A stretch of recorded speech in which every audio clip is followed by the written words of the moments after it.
Cette dague du XVIe siècle pouvait être utilisée comme couteau de chasse. C'était également un objet d'apparat.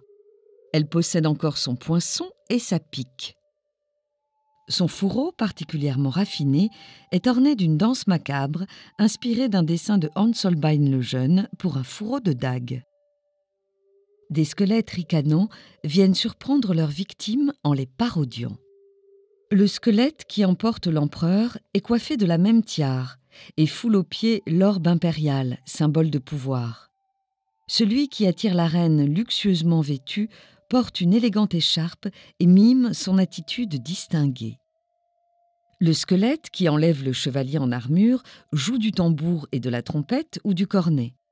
Il est coiffé d'un chapeau comique, tandis que la bourgeoise est attrapée par un squelette chapeauté et bijouté. À l'extrémité, un moine et un jeune enfant nu sont emportés dans une danse frénétique. La mort n'épargne aucune classe sociale, et en particulier aucune des classes dominantes de l'époque. Les pauvres sont absents de la représentation. Elle fauche sans égard pour la richesse, le rang ou l'âge, en respectant cependant un ordre hiérarchique. Empereur, reine, chevalier, moine, bourgeoise et petit enfant, dans son infernale farandole.